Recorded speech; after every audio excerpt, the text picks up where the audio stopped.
Video को like करके आगे शेयर जरूर कर देना। से जो अदब से मिला करता है, अदब वो चीज है, बा अदब बा नसीब, बेअदब बेनसीब। कोई बंदा सिर्फ अदब ही सीख ले बस वो सब कुछ बन जाता है। बल्कि वक्त होगा तो मैं अर्ज करूंगा कि गरीब नवाज से किसी ने पूछा अल्लाह ने आपको ये मर्तबा कैसे दिया? का सिर्फ अदब की वजह। अदब सीखो जिंदगी में। तुम तो खुदा के बेअदब हो गए, नबी के बेअदब हो गए, वलियों के बेअदब हो गए, माँ बाप के बेअदब हो गए। मेरे ख्वाजा फरमाते हैं मैं अदब किया, अल्लाह ने मर्तबे दिया। कौन सा अदब? इब्राहिम कंदोजी एक मजजूब हमारी गली में आए, सारे बच्चे पत्थर मारते थे, मैंने हाथ पकड़ के बाग में लाया। है कुछ भी लोग दीवाना और पागल कहते हैं, लेकिन ये है तो अल्लाह का बंदा। और बिठाया, लोगों ने पत्थर मार के जख्मी किया था। मेरा अंगूर का बाग था, इब्तिदाई उम्र थी, अभी 15 साल भी पूरे न हुए थे कि मैंने अंगूर के खोशे उनके सामने रखा। जिनके खून अच्छे होते हैं वो बाअदब होते हैं, चाहे 14 साल हो चाहे 13 साल।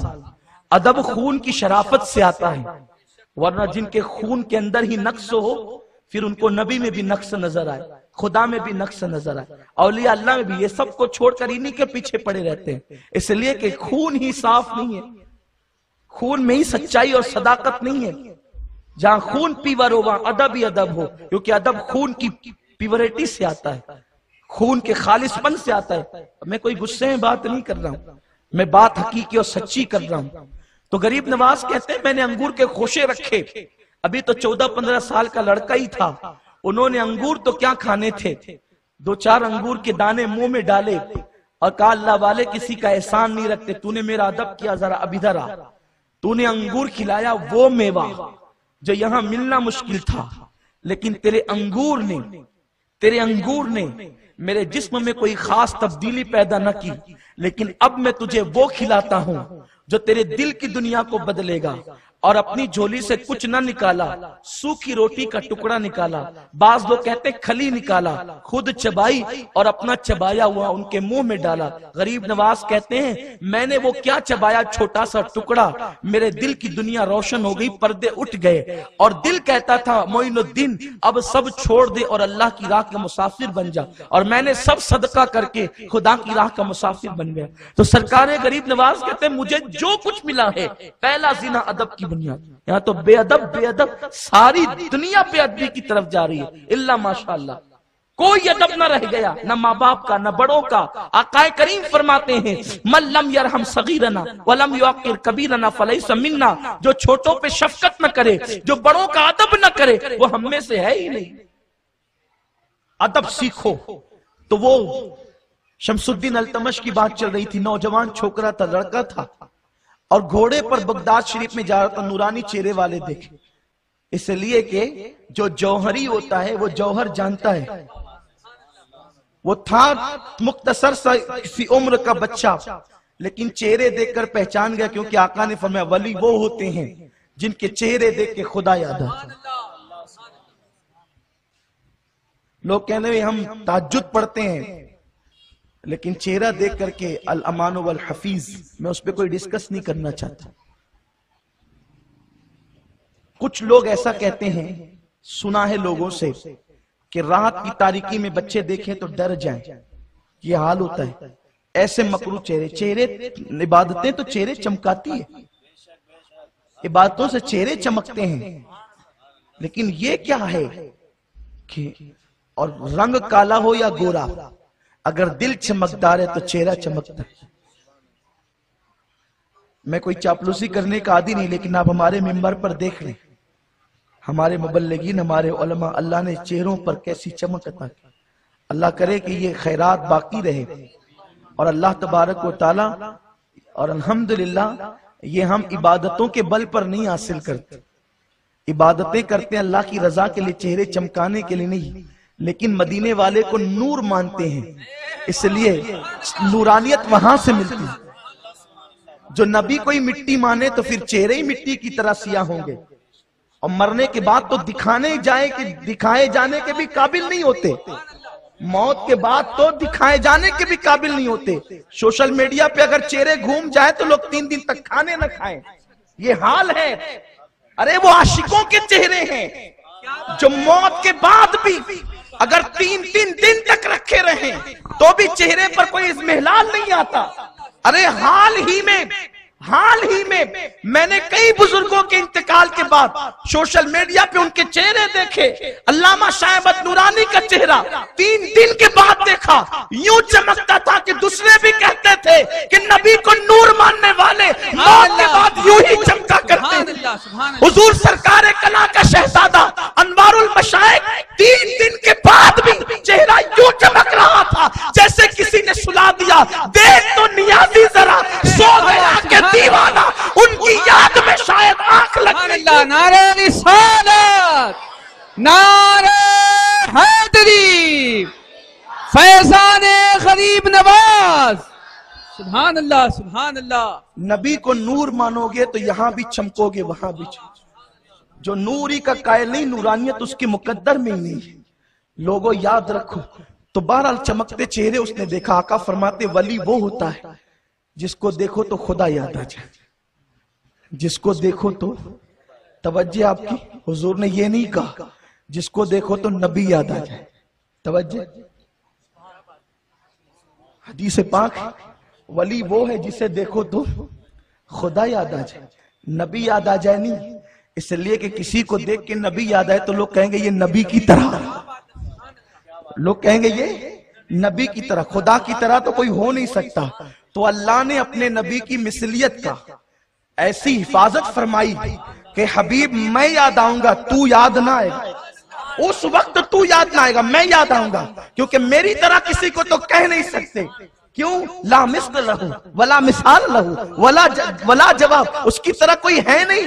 वो लैसा कमिसली है, उसकी कोई मिस्ल नहीं है, इसलिए कोई उसकी तरह हो नहीं सकता। तो कहा मैं याद आऊंगा। क्यों? हालांकि होना तो ये चाहिए था कि नबी बशर हैं तो बशरों को देख करके नबी याद आने चाहिए, लेकिन अल्लाह ने फरमाया नहीं महबूब, ये कहना कि खुदा याद आ जाए। जिन्हें देख कर खुदा याद आए वो वली होता है। तू याद आएगा तो लोग कहेंगे वली नबी की तरह। तो वलियों को भी नबी की तरह कहलवाना गवारा नहीं है। तो जब वलियों को नबी की तरह कहलवाना गवारा नहीं है तो जिन लोगों पर बड़े बड़े शदीद और शनी इल्जामात हो उनको नबी की तरह कहलवाना कैसे गवारा हो सकता है। इसलिए कहा कि जिसे देखो खुदा याद है। खुदा याद है मतलब चेहरा देख करके अल्लाह की याद है। बनने वाला ऐसा है, बनाने वाला कैसा हो। इसके हुस्न का ये आलम है, यानी नूरानियत का, तो उसके नूर की शान क्या हो। चेहरे देखे चमक रहे थे, सोचा कि अल्लाह वाले हैं, घोड़े से नीचे उतर गए और लगाम पकड़ करके गुजरे। मेरे ख्वाजा की नजर पड़ी, ये पहले से देने वाले हैं और बहुत देते हैं और आज भी अता कर रहे हैं, लेकिन कोई झोली लेकर जाए। देखो बगैर यकीन की तो खुदा नहीं देता। अल्लाह का दोस्त तो बगैर यकीन वालों को कैसे देगा। कोई जाए तो कहते हैं कि खाली हंडे में पानी भरा जाता है, भरे हुए हंडे में नहीं। तो जो अपने आप को भरा हुआ समझ करते हैं, हम देखने जा रहे हैं कितने लोग सजदा करते हैं, हम देखने जा रहे हैं क्या क्या शिर्क हो रहा है, तो फिर वो देखते ही रहते हैं। हालांकि कोई सुन्नी कब्र पे सजदा नहीं करता। हम हराम समझते हैं सजदे को कब्र पर। लोगों अगर कब्र को सजदा करने का शौक होता तो हम फिर ख्वाजा को सजदा क्यों करते, हम नबी को क्यों नहीं करते। लेकिन हम रसूल पाक से इतनी मोहब्बत करते हैं फिर भी उनको सजदा नहीं करते। हमारे इमाम कहते हैं पेशे नजर वो नौ बहार, सजदे को दिल है बेकरार, रोकिए सर को रोकिए, हाँ ये इम्तिहान है, इल्जाम लगाने वालों का इल्जाम है। और अगर कोई जाहिल सजदा करता है तो ये वो जिम्मेदार है। लेकिन आप उस जाहिल से भी पूछ लें, क्योंकि सजदे के लिए कुछ चीजें जरूरी है। पेशानी का जमना, नाक की इस हड्डी का जमना, हाथों का टिकना, घुटनों का टिकना और पैर की कम से कम 1 उंगली का टिकना, ये फर्ज है। फराइज में से 7 हड्डियों पे सजदा करने का हुक्म दिया गया है। ये सब भी हो जाए, ये सब भी हो जाए, फिर भी अगर सजदे की नीयत ना हो तो वो सजदा नहीं कहलाएगा। इसलिए कि इन्नमल अमालु बिन्नियात, वरना कोई फतवे से बचेगा नहीं। क्योंकि आप कहते हैं हम अल्लाह को सजदा करते हैं, लेकिन एक बंदा कोई मुझे बता दे कि वो अल्लाह को सजदा करता है। अल्लाह को सजदा करता है, कभी देखा अल्लाह को? तो सजदा कहाँ करता है? तो कादरिया मस्जिद की दीवार के सामने, हुसैनिया मस्जिद की दीवार के सामने, जामा मस्जिद या रसूलुल्लाह की दीवार के सामने, कासमिया मस्जिद की दीवार के सामने, नूरानी मस्जिद की दीवार के सामने। तो तुम तो सभी मुशरिक हुए। आपका सजदा है कहां? अरे काबे की दीवार के सामने भी सजदा करो तो भी मुशरिक हो जाओ। क्यों? काबा गैरुल्लाह, अल्लाह तो नहीं है। लेकिन अल्हम्दुलिल्लाह मुशरिक नहीं होते, क्योंकि ऐसे बेवकूफ लोगों की बात करेंगे तो कोई शिर्क से बचेगा नहीं। हम दीवार के सामने सजदा करते हैं, लेकिन नीयत ये होती है सजदा अल्लाह को कर रहे हैं। तो देखो नियत ने बचाया, सर झुका है दीवार के सामने, लेकिन दिल की नियत है सजदा अल्लाह को कर रहे हैं, तो शिर्क नहीं होता। तो वहां झुकने वाला अगर झुकता है तो हम उसको मना करते, तायीद नहीं करते। कैसी जिहालत ना कर कि कोई देखे तो बदगुमान हो जाए, याद रखो। लेकिन अगर कोई ऐसा करता भी है तो वो सजदा नहीं करता, क्योंकि सजदे की नीयत नहीं होती। तो लोगों बदगुमानी से बचो, हुस्न जन रखो। तो अर्ज ये करने चला था, गुफ्तगू शॉर्ट करता हूं, वक्त भी हो रहा है।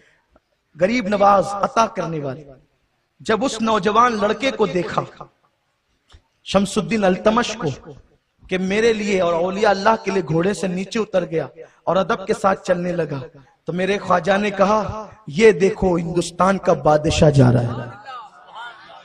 ये लड़का उस वक्त तक मरेगा नहीं जब तक के हिंदुस्तान का बादशाह ना बने, और अल्लाह ने उसको हिंदुस्तान का बादशाह बनाया। तो जनाब शमसुद्दीन अल्तमश ये गरीब नवाज के मुरीद बाबा कुतुबुद्दीन बख्तियार काकी के मुरीद थे।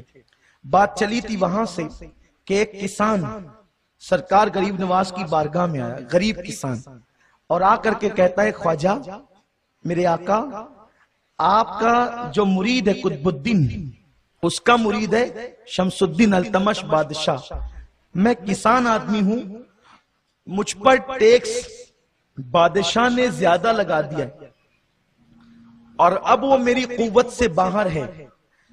तो अगर आप मेरी सिफारिश कर दें बादशाह से, तो बादशाह उस टैक्स को कम करेगा या माफ कर देगा। सरकार गरीब नवाज रहमतुल्लाहि ताला अलैह अजमेर शरीफ से दिल्ली उस अकेले किसान के साथ सफर करते हैं, किसी मुरीद को साथ नहीं लिया। वो किसान है और गरीब नवाज है। क्यों जा रहे हैं? अजमेर शरीफ से दिल्ली जा रहे। क्यों? सिर्फ एक गरीब किसान के लिए कि बादशाह ने उस पे टैक्स ज्यादा लगा दिया है। और सरकार गरीब नवाज की बारगाह में वो फरियाद लेकर आया है। जब दिल्ली पहुंचे तो पूरा शहर, बाबा कुतुब, शमसुद्दीन सब मिलकर गरीब नवाज के इस्तकबाल के लिए आए। सरकार कुतुबुद्दीन ने अर्ज की हुजूर आप इत्तला तो करते आने से पहले, अचानक तशरीफ लाए। अगर हमें कब्ल अज वक्त खबर न होती तो हम आपके इस्तकबाल के लिए भी नहीं आ पाते। फरमाया ये जो किसान है बादशाह ने इस पर टैक्स ज्यादा लगा दिया है और ये मेरे पास फरियाद लेकर के आया, इसलिए मैं आया हूं ताकि टैक्स कम कराऊं। सरकार कुतुबुद्दीन ने कहा अल्लाह अकबर, हुजूर आप एक खत लिख देते तो ये टैक्स माफ हो जाता। अरे खत लिख देते तो कई गांव इसको वक्फ कर दिए जाते, क्योंकि शमसुद्दीन क्या मेरे आगे जाता और आपके खत की वो बेअदबी करता। आप एक खत लिख देते तो भी काम हो जाता, यहां तक आने की जरूरत क्या थी? गरीब नवाज का जवाब सुनो। फरमाते हैं खत लिख देता, इसका काम तो हो जाता, लेकिन इसके साथ आने से इसका जो दिल खुश हुआ है वो कब होता? इसके साथ चलने से इसके दिल को जो खुशी मिली वो कब मैसर आती? और सुनो, अल्लाह राजी नहीं होता मगर सिर्फ उस वक्त जब किसी बंदे का दिल खुश किया जाए। अगर अल्लाह को खुश करना है तो उसके